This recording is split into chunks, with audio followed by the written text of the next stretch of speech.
Hello everyone, I am Varun from only English. और आज हम एक पोइम पढ़ने वाले हैं जिसका नाम है चाइल्डहुड। और ये क्लास 11th सीबीएसई बोर्ड का है। और इसको किसने लिखा है? मार्कस नेथन ने। ये बेसिकली आपको 2021-22 में जो सेकंड टर्म का पेपर होने वाला है उसमें भी ये पोएम आएगा। इस बार जो सेकंड टर्म का पेपर होने वाला है उसमें दो पोएम आ रहे हैं, वॉइस ऑफ रेन और दूसरा जो पोएम है चाइल्डहुड, जो आज अभी हम लोग पढ़ने वाले हैं। बड़ा ही शानदार सा पोएम है ये, काफ़ी इंटरेस्टिंग सा पोएम है। कुछ क्वेश्चन जो है नरेटर अपने बारे में पूछता है और इसलिए आप देखेंगे कि काफ़ी इंटरेस्टिंग सा ये पोएम है। चलते हैं पोएम की तरफ। पहला लाइन है, when did my childhood go. Narrator पूछता है कि उसका बचपन जो है कब चला गया। Was it a day I सीज टू बी 11। क्या उस दिन चला गया जब वो 11 होने, सीज का मतलब क्या है? कम टू एन एंड, यानी कि जब कोई चीज़ ख़त्म होने वाला, स्टॉप हो जाता है। सीज का मतलब होता है जो चीज़ आपको ख़त्म होने वाला हो, कम टू एन एंड। तो ये याद रखना। तो कहता है when did my childhood go, क्या मेरा बचपन तब चला गया। Was it a day I सीज टू बी 11, जब मैं 11 का होने वाला था या 11 का हो चुका था। Was it a time I realise that the hell in heaven. अब कहता है क्या उस दिन जब मुझे ये रियलाइज़ हुआ कि hello in haven could not found in the geography. क्या मुझे मेरा जो बचपन था वो तब चला गया जब मुझे ये पता चला कि ये जो हेल होता है और हेवन होता है वो ज्योग्राफी के बुक में नहीं मिलेगा। जैसे हम लोगों को बताया जाता है ना, अच्छा काम करोगे तो हेवन में जाओगे, बुरा काम करोगे तो हेल में जाओगे। तो फिर कहता है क्या वो उस दिन मुझे मेरा बचपन चला गया जब मुझे ये पता चला कि ये जो हेल है और हेवन जो है वो किसी भी ज्योग्राफी के बुक में नहीं मिलेगा।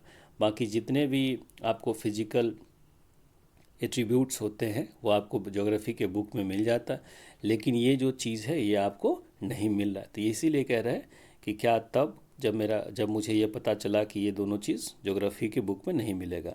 And therefore I could not, and therefore could not be, और ये नहीं मिलेगा। वॉज दैट डे, क्या वही दिन था। तो पहले लाइन में ये नरेटर हम पूछता है कि जब चला गया जब मैं 11 का था, या मुझे तब पता चला, ये मुझे पता चला कि जो हेल है और हेवन है वो किसी ज्योग्राफी के बुक में नहीं मिलता है, और क्या वही समय था जब मेरा बचपन चला गया। तो पहला स्टेंजा जो है इसमें हमको ये बातें पता। दूसरा जो स्टेंजा है उसमें कहते कि when did my childhood go. फिर से वही लाइन दोहराता है कि when did my childhood go, कब चला गया। Was it a time I realise that the adults were not all they seems to be. ये लाइन बड़ा इंटरेस्टिंग सा है। कहता है कि क्या मेरा बचपन तब चला गया जब मुझे ये इस बात का रियलाइज़ हुआ, जो बड़े होते हैं, जो एडल्ट्स होते हैं, all they seems to be, I realise that the adults were not all they seems to be. यानी कि जैसा जो बड़ा दिखता है, हमसे जो बड़े होते हैं, वो जो अपने आप को दिखाता है वो एक्चुअल में वो होता नहीं, उसी को हम हिपोक्रेट कहते हैं। यानी बहुत सारा इंसान जो होता है वो हिपोक्रेट होता है, देखने में आपको कुछ और होगा और बोलेगा कुछ और, उसी को हम हिपोक्रेसी कहते हैं। Hypocrisy, CRIPOCRISY, hypocrisy. तो यानी कहता है कि मुझे तब मेरा बचपन तब चला गया जब मुझे इस बात का रियलाइज़ हुआ, जो मेरे जो बड़े हैं वो जैसा दिखता है या वैसा होता नहीं। तब they talked of love and preach of love. Preach का मतलब क्या होता है? एक तरह से हम कह सकते हैं अच्छी अच्छी बातें करना। प्रीच का मतलब होता है टॉक और स्पीक, लेकिन नॉर्मल टॉक और स्पीच नहीं होता। प्रीचिंग कहते हैं ना, डोंट गिव मी प्रीच। तो यानी प्रीच का मतलब तरह से भाषण कह सकते हैं या एक तरह से एडवाइस कह सकते हैं। तो इसलिए कहता है कि मेरा बचपन तब चला गया जब मुझे ये पता हुआ जो बड़े हैं वो जैसा दिखता है वैसा होता नहीं है। They talk of love and preach of love, यानी कि लव और अफेक्शन की बात तो करता है, but they did not act so lovingly, लेकिन वो लविंगली एक्ट नहीं करता। यानी बड़े जो होते हैं वो बस लव एंड अफेक्शंस की बात करता है, एक्चुअल में वो लव अफेक्शन करता नहीं है। वॉज दैट डे, तब मेरा बचपन चला गया। तो यानी एक तरह से जनरलाइज करने की कोशिश किया। पहले वाले स्टेंजा में कुछ और बताया, दूसरे में कुछ और बताता है, यहाँ पर लोगों की बात कर लिया कि लोग जो अपने आप को दिखाने की कोशिश करता है एक्चुअल में वो होता नहीं है, तब मेरा बचपन चला गया। थर्ड स्टेंजा में क्या कह रहे हैं, when did my childhood go, मेरा बचपन तब चला गया। Was it when I found my mind was really mine to use whichever way I choose producing thoughts that were not those of the other people but my own and my alone was that day। अब यहाँ पर ये अपने बारे में कह रहे हैं कि क्या मेरा बचपन तब चला गया जब मुझे ये पता चला कि आई found my mind was really mind, कि मेरा जो माइंड है यानी मेरे जो थॉट है, माइंड है, मेरा जो दिमाग है वो मेरा अपना है। To use whichever way I you choose, और मैं इसको जिस तरीके से, यानी यहाँ पर मेच्योर होने की बात कहता है कि मैं ये जो मेरा दिमाग है, ये जो मेरा माइंड है वो मेरा है और मैं इसको जिस तरीके से यूज़ करूँगा उसी तरीके से ये यूज़ होगा। Producing thoughts that were not those of other, जो बचपन में जब लोग छोटा होता है तो अपने आपको पेरेंट्स से या किसी एल्डर से आपको एडवाइस मिलता है, लेकिन जब आप बड़े हो जाते हो तो अपने अकॉर्डिंग चलना शुरू कर देते। यही कहते हैं producing thoughts that were not those of other people, ये जो थॉट्स है वो किसी और का नहीं, बट माई ओन, वो मेरा होगा, एंड माई अलोन, सिर्फ मेरा ही होगा। वॉज दैट डिड, तो यानी यहाँ कह रहे हैं कि क्या मेरा बचपन तब चला गया जब मुझे ये पता चला कि मेरा दिमाग जो है वो मेरा अपना है, उसको मैं जिस तरीके से यूज़ करूँगा उस तरीके कर सकता हूँ, और उसमें जो थॉट्स होगा वो किसी और का नहीं होगा, सिर्फ मेरा होगा, मेरा ही होगा। क्या उस दिन मेरा बचपन चला गया। और फिर लास्ट लाइन में स्टिंजा में कहता है where did my childhood go. अब 3 में कह रहा था व्हेन डिड माई चाइल्डहुड, जो ऊपर वाले थ्री जो हमने पढ़ा कि when did my childhood go, मेरा बचपन कब चला गया, और जो लास्ट में हम अभी पढ़ने वाले इसमें क्या कहता है कि where did my childhood go, कहाँ पर मेरा, पहले था कब चला गया और यहाँ कह रहे कहाँ चला गया।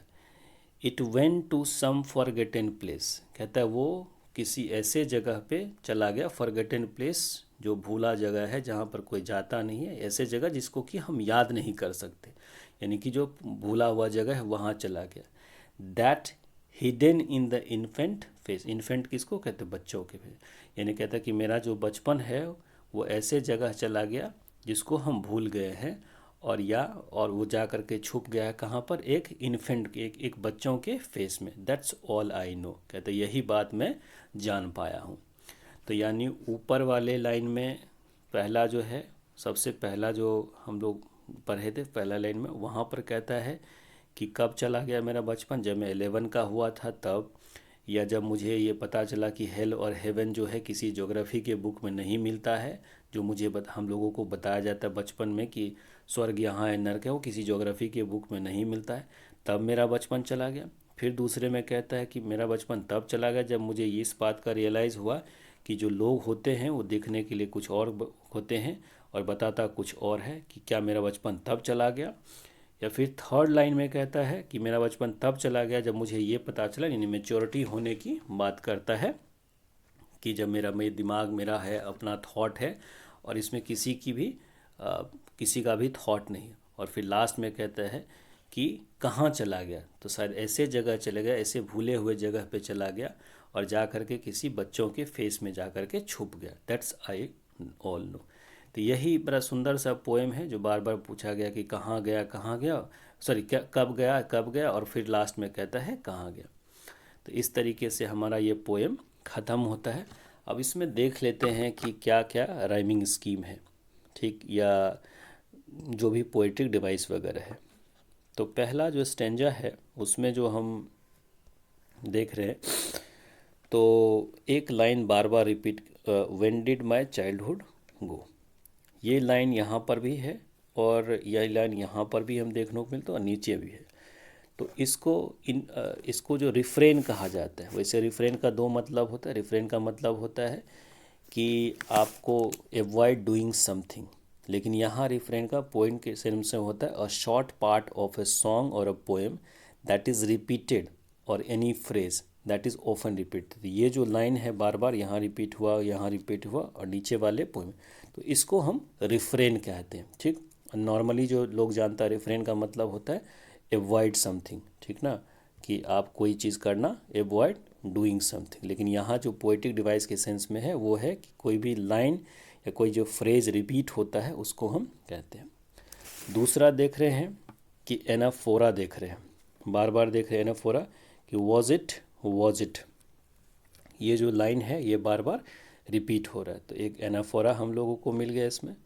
उसके बाद इसमें और कुछ एलिट्रेशंस वगैरह देखने को फ़िलहाल इस लाइन में, इस स्टेंजा में सेकंड वाले में देखते हैं इसमें कौन सा मिलता है।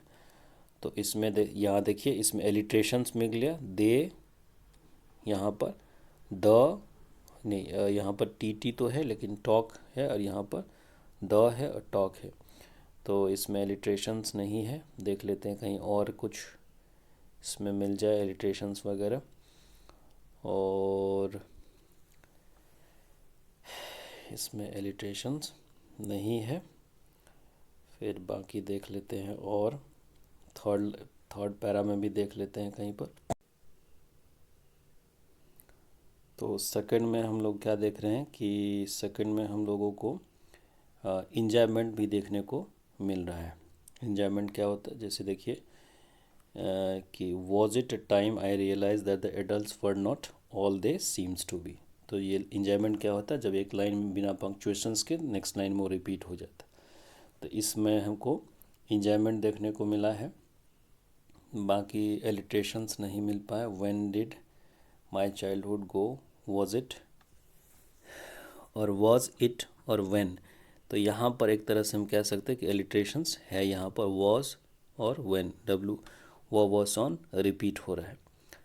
ठीक, उसके बाद productions thought word but my own, और उसके बाद एक चीज़ और देखते हैं नेक्स्ट पैरा में सबसे लास्ट में, where did my childhood go, और यहाँ पर हम फिर से वही एनाफोरा देख रहे हैं, दैट्स दैट जो है वो रिपीट हो रहा है। तो इस तरीके से इसमें कुछ आपको पोएटिक डिवाइस देखने को मिल गया। आई होप कि ये पोएम आपको समझ में आया होगा। बाकी नेक्स्ट पोएम को भी डिस्कस करेंगे, तब तक के लिए गुड बाय। मिलते हैं नेक्स्ट पोएम के साथ। Have a good day to all.